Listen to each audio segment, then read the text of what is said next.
So Anand must win this second blitz game to stay in the match. If he wins, they'll go to a shootout, just one more blitz game, but he must play for the win. Ivanchuk playing a very solid opening, the Karakan.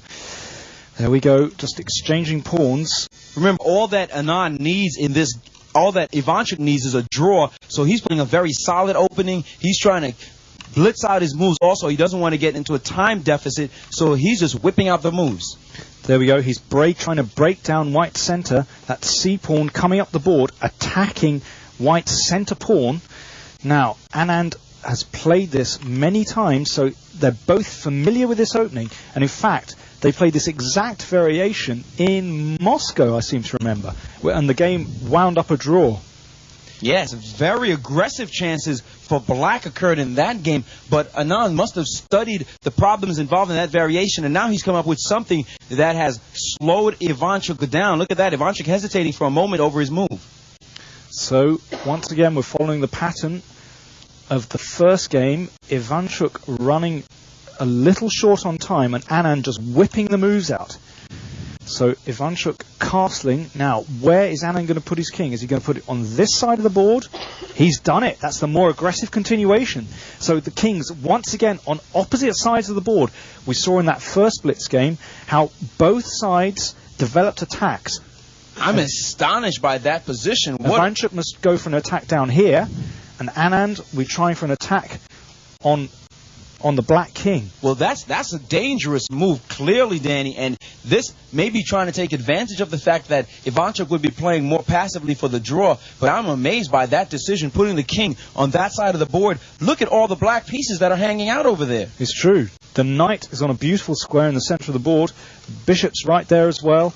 And now Anand going for it, advancing the g-pawn. He's going to try and push it one square forward, cracking open this line towards black's king. The knight coming back, just hassling the bishop. Now, how's he going to play it? Looks scary. I'm not sure I trust Anand's attack, but he's going for it. He doesn't care. He's just going for the attack in this position. He knows he needs to win. He's desperate for the win, and he's going after the black king. Now, Ivanchuk exchanging off the bishop. That's very important indeed. That bishop in the center of the board, very strong. So Anand has a choice. How's he going to recapture? He's taken back with a knight. Now, pawn takes pawn. Ivanchuk can take a pawn off here. Now, is he going to do it? If he does, then Anand might open lines on that side of the board. Another sharp possibility, Danny, is the move knight to f4. This move here attacks the queen and unleashes an attack on that rook on h1. And Anand whipped off knight takes bishop so quickly. This has set Ivanchuk thinking. It looks as if he can just win the exchange. He can just go after that rook. Oh, there's so much going on in this position. There are also...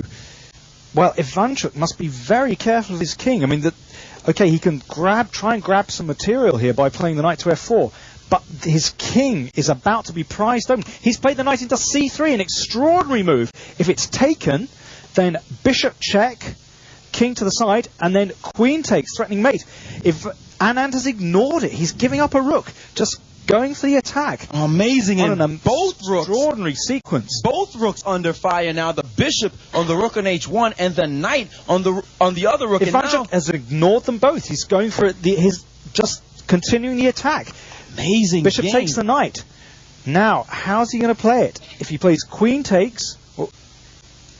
Well, first he's looking to close down the other line. Look at that. He's played an amazing move, h5. That's a great move. To close down attacking chances on the other side. This is exactly what Anand was looking for. And Anand didn't really need this move to slow him down. And now he's taken the bishop. But it's not clear to me that this attack has stopped. It still looks as if Anand has some real chances. I mean, he could, for instance, push the pawn down the board, set up a mating threat. The pawn would have to be taken, surely, and then lines would be opened.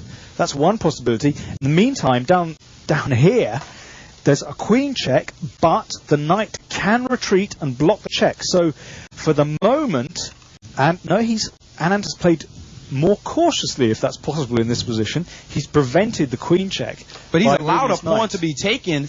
Ooh, and now dangerous. He's bringing his rook up. Oh, a magnificent sacrifice. He's looking to checkmate with the battery of the rook and the queen. Look at this checkmate. So he's looking to swing the rook across and then queen down, checkmate. Now let's have a look at Ivanchuk. He's slowed up now. Just over 2 minutes left.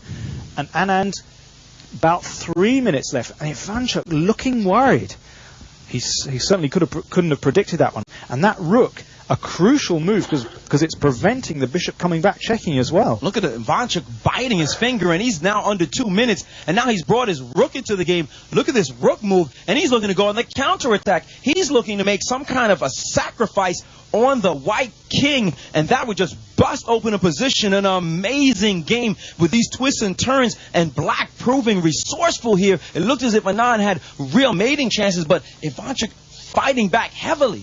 I think that's a great move. If the rook swings across to h3 threatening mate, then rook takes pawn check, king takes rook, and then swing the next rook across, rook to c8 check, and that looks like a lethal counterattack, because then after that sacrifice, black's queen would enter the attack, and that would surely be decisive. So now Anand has a very tricky decision to make. Does he continue the attack, or does he just spend one move trying to defend? But I think if he goes on the defensive, it could be all over for him. That last rook move was extremely powerful. He's under 2 minutes, has 1 minute 55 left for all his moves. Anand is just going to have to survive. He has very little time to think about all of this, and so does now his time has gone, and he has gone for it. He has allowed this astonishing rook sacrifice. Note, Anand is threatening devastation in one move. Queen down, checkmate, game over. So Ivanchuk's going to have to go for it. He's gone for it. He has. Oh, an amazing sacrifice. Now, and the other rook has come into the game. Now Anand must find an exact path for his king. If he goes to the wrong square, it'll just be checkmate. For instance, if king up, queen takes knight check, and well, that looks deadly. Or king here, queen takes pawn check.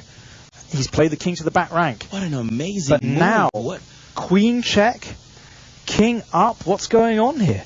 Rook check. Maybe he can bring the knight back. Wow. That would be amazing. That king with two bishops and a rook and a queen after it, and that king looks as if it's still dancing, and the king has moved up even more. And now the queen, oh, that looks very nasty indeed. The queen coming back, checking the king. If king takes, then the rook comes down, mate. Rook check. Oh, that looks decisive. This looks busted. It looks as if he's going to be mated, is Anand. Where can he go? He's backed his king up. Queen check. That's got to be it. Surely it's mate. Why can't he just take the... He can take the rook in the corner. What is queen what takes is wrong? Queen what takes is wrong rook. with taking the rook in the corner? Queen takes rook mate. That isn't that game. That looks surely. Surely it's checkmate in one move. Ivanchuk, surely he's not going to lose his nerve. He glanced at the clock. He doesn't see it. He's got 53 seconds left. He doesn't left. see it. This is unbelievable. Queen takes rook. Are we missing something? Queen takes rook in the corner. It's checkmate. And he doesn't see it, and he has not played it. He's missed it. Unbelievable. That is astonishing that a grandmaster of Ivanchuk's caliber missed checkmate and won, and now the knight has come back. And he's got 40 seconds. Oh, under the time pressure, and he's running with his king. This is unbelievable. This almost unheard of in a chess game. This is incredible, and Anand now looking for his own chance. And he's pushed the pawn. Oh, look at this. He's going on to the attack. This is incredible. The queen checking. Incredible. This check, the king going in the corner. This is just extraordinary. And Ivanchuk lost his nerve. He's got the piece back. He's got one piece back, but he's still a whole rook down. This is still highly unclear. Queen check threatened, and then mate. I think you'll spot it the second time around. Queen check threatened, and queen mate. But it looks like queen e5 is possible. What about just centralizing the queen to the east? He's done it. He's beautiful move. Protecting everything. And now Ivanchuk with a rook check. He's got to be frightened here. And now a queen check. He's continuing his attack. He's continuing the play down the board. Now king up, and then the queen can just swing back, take the pawn. He's gone into the center. What an extraordinary unbelievable move. And look at the time, people. Look at the time. 18 seconds 18 left. seconds for one side, 28 seconds for the other. They're going to just have to fly with the moves. And Ivanchuk checking losing again. Control, checking randomly. And only with 13 seconds on his clock, and Anand is backed up. And Ivanchuk checking again. He only has 9 seconds on his clock. He'll never make it, Danny. Sure, he needs to finish the game. Oh, only 6 seconds. Unbelievable. Anand with 20 seconds. He's moved his king up, and now he's trying to repeat move. The king has gone up. Another check. 4 seconds left on the clock. Oh, but this is close. He might not survive. Knight d4. 2 seconds. Oh, a check. That must be it. Oh, he has only 1 second, and his time is over. Oh, an unbelievable game. He missed checkmate in